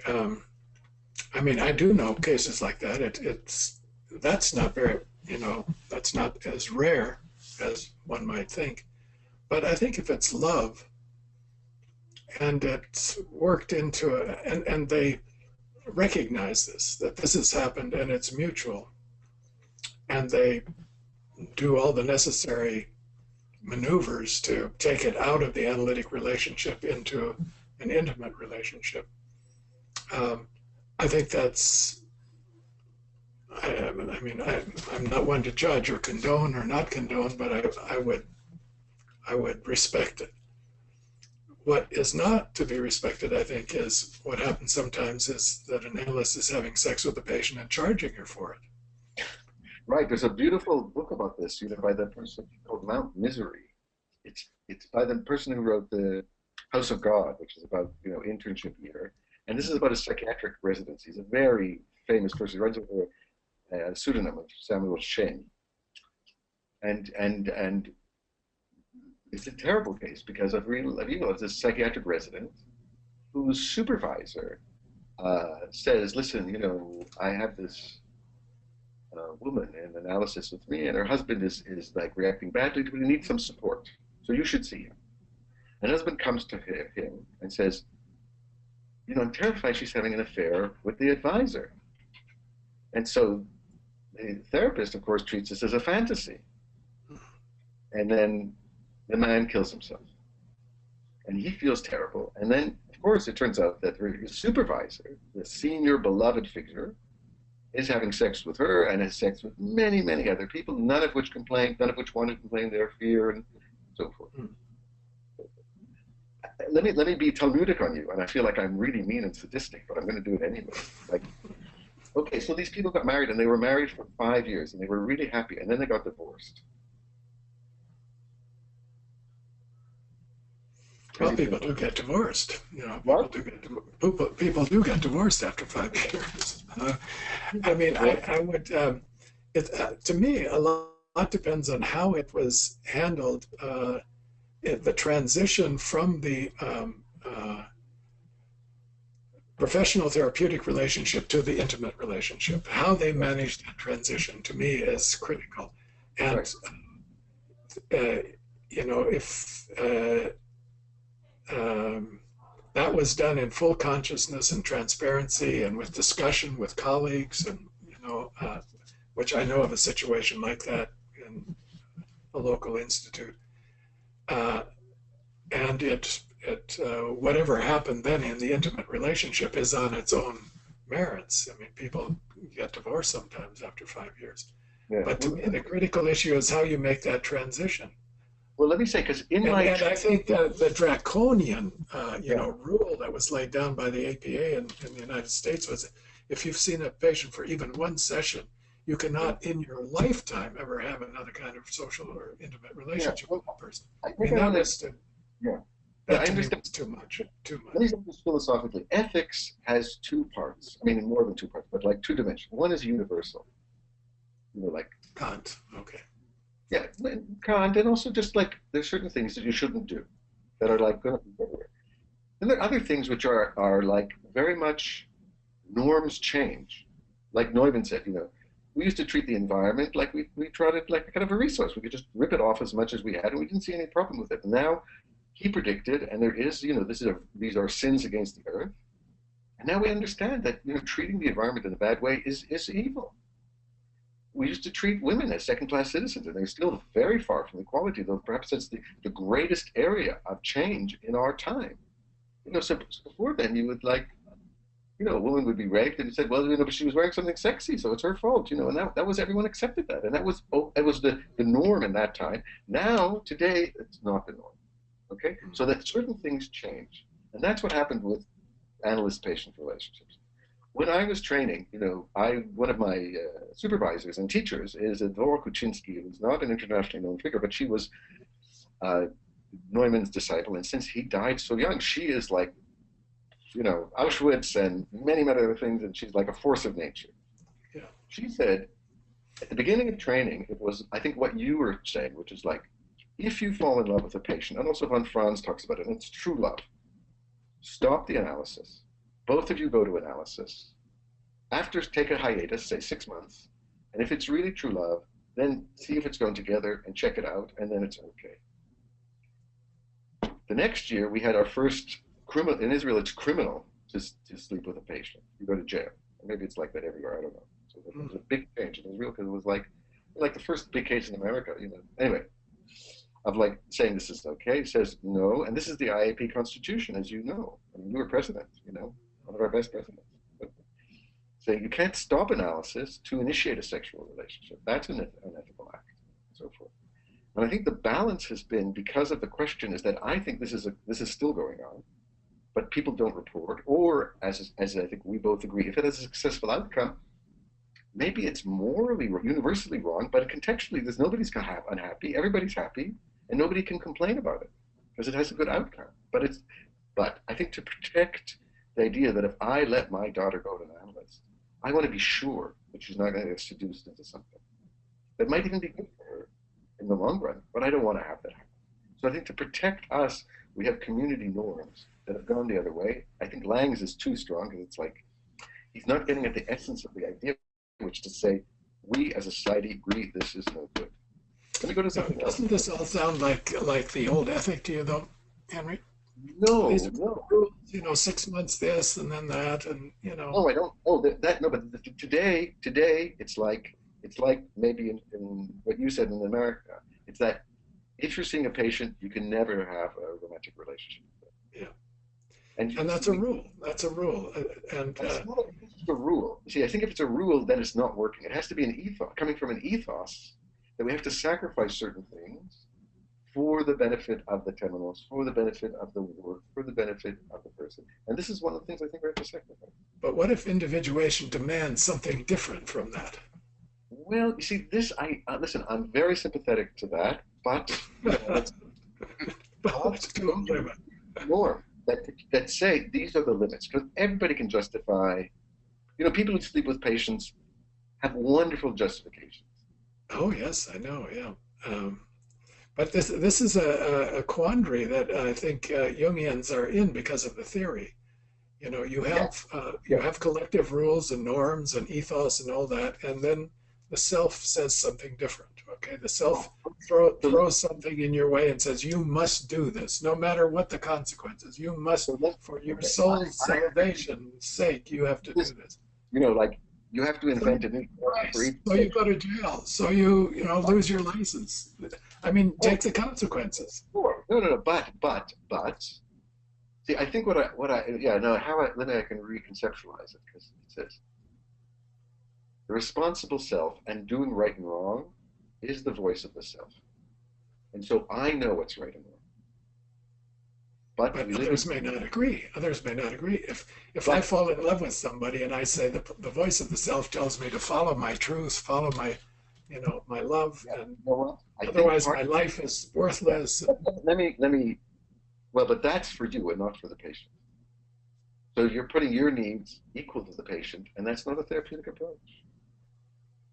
Well, what if the patient agrees? The patient says the same thing. Who am I to say no? I don't think you can have sex altruistically. Well, at least I hope not. It's not just about having sex, Henry. It's about having a full intimate relationship. Sex is a small part of it in the end. So I tell you what I would do. I would say you'd have to get a papal dispensation. Who's the Pope? I don't know. Not come to you, Henry.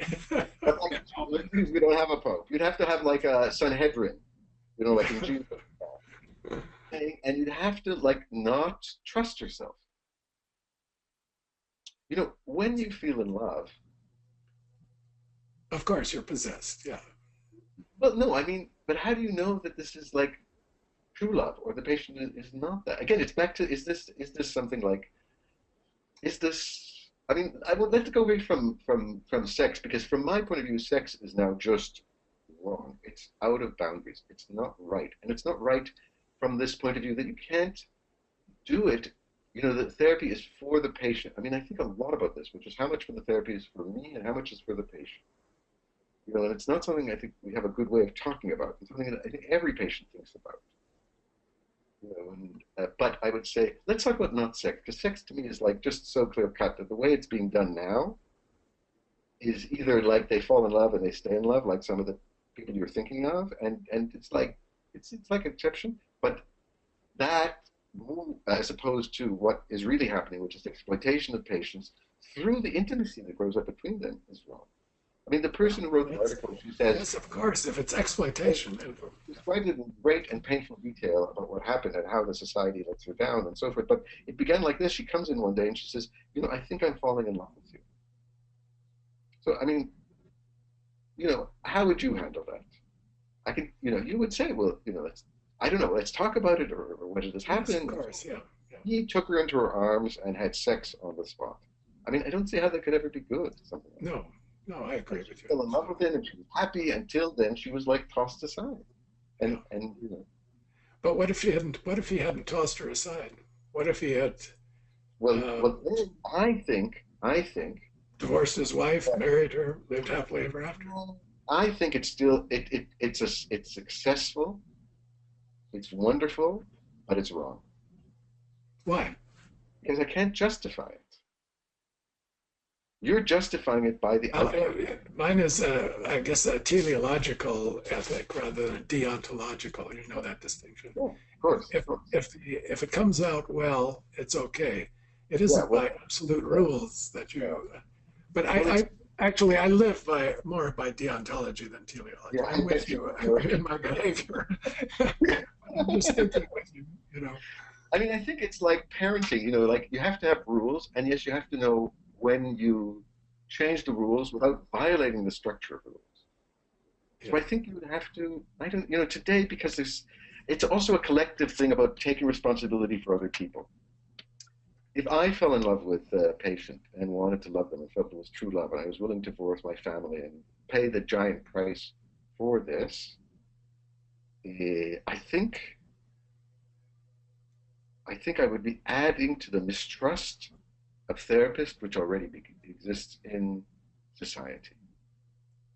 So you have a very big picture of responsibility. Oh, absolutely. I think Not this is only what to the patient, but to the profession. Of course. And we're judged this way. You know, I'm judged as an Israeli. You're judged as a Swiss American, whatever. You're American living in Switzerland. You know, we're judging people all the time. So we do, and I think we do have responsibility. I think that's what he meant by decontaminating the evil in the world, you know, through taking responsibility for the collective. I mean, let me go back to the Bible, I mean, which is, you know, one of the scapegoat rituals that people know is putting the sins on the scapegoat and having them go out to the Judean desert and then throwing them from a rock and then sacrificing everyone. But there's another kind of scapegoat ritual which is much more poignant, which is when you find a murdered body in the field and you don't know who did it. So you go to the closest town, and then they sacrifice a bullock in a virgin valley that has never been used for agriculture. And then but before, the elders of the town lay their hands and they say, our hands are clean. We have no guilt in this matter. And then so it seems very straightforward, scapegoat ritual, you know, this evil that was done. So they're not naive. They say, what do you mean they have their hands are not done it? Does anybody think they actually murdered it? I mean, it's not like a kind of American movie, right? So they say, no, did they take responsibility for this stranger? When he left our town, did we give him food? Did we give him a guide? Did we tell him where the bandits were? Mm-hmm. That's what our hands had no thing in this. It's not like we killed them, but did we not protect them? Yeah. I think that's a great note to end on, that really what Neumann does and what depth psychology does is extend this sense of responsibility. Extend it. It tends to get very narrowed. Oh, I didn't do anything bad, but did you participate? Did you not do something you could have done? All these kinds of questions are raised. Yeah. Great. Well, thank you. Yeah, so much. What a lively discussion. I didn't mean to trigger all that, or I did. It was marvelous. The wrestling. I mean, clearly this is a intense subject, as are many of these ethical dilemmas, and it really impassions us as we try to wrestle with what to do. And there are no absolutes, at least very few, and it's It's powerful. There's one question hand raised. I'm going to try to open up microphones in a moment. I know we're after the time, so Henry and Murray, if you all need to sign off, that's certainly fine as well as our listeners. We are meeting again in 3 weeks, I believe, with Brigitte Edgar. We'll try to open up the phone line in a moment. Murray and Henry, you all going to sign off, or do you want to try to stay for a minute or two more? I'll take another question. Okay. I'll stay for a very short one, but I do have to sign off. Yeah. If you need to leave, just click off your webcam, and we'll know that that's why I'd hang up. I'm not sure we'll work with Paul Hines. You've got your hand raised, it looks like. I'm going to try to open up your microphone. I'm clicking the piece.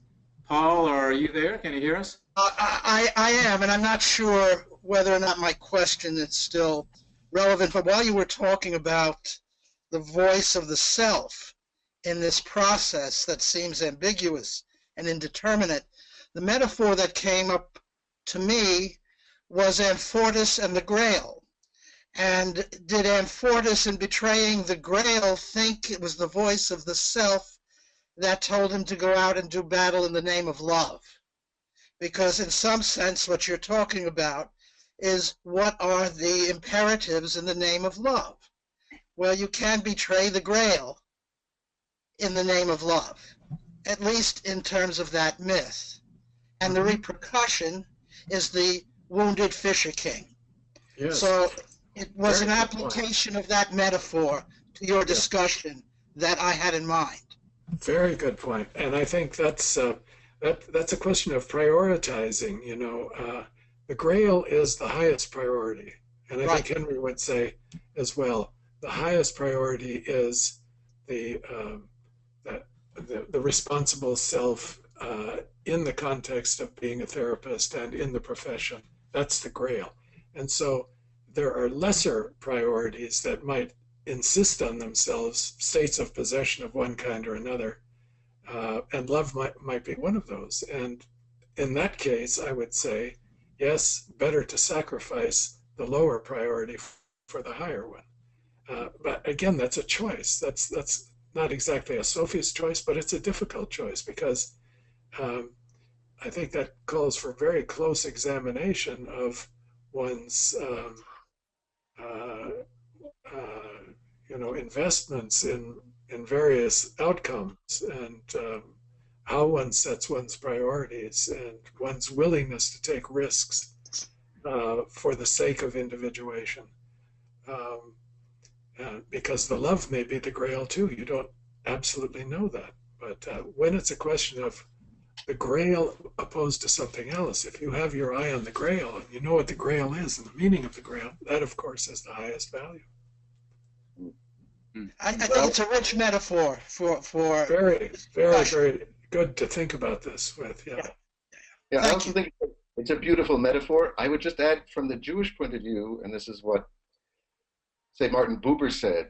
He says, the issue is that when you hear the voice, the inner voice, which is, say, the voice of God or the voice of the Grail, how do you know that it is indeed the voice of God and not the voice of the devil? And that brings us also to Levinas, which we didn't get around to discussing, which is the voice of the other, as opposed to the voice. Yeah, I mean, that's I think what Levinas would say is that when you see the face of the other, that brings you in touch with the responsible self. And when Jungians talk about the voice, and Jung does too, and Neumann does, hearing the voice, it's very much an internal business, and when Levinas talks about it, it is an interpersonal business. Because he's very Jewish. Yeah.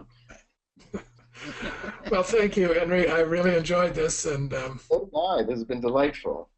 Yeah. Even if it's unequal. I'm going to have to sign off now. Yeah. Okay, I'll stay with you too. Okay. Take care. Shalom from Jerusalem. Bye-bye. Thank you again for attending. We really appreciate everybody, and we will see you back in 3 weeks. And take care. Bye. Okay.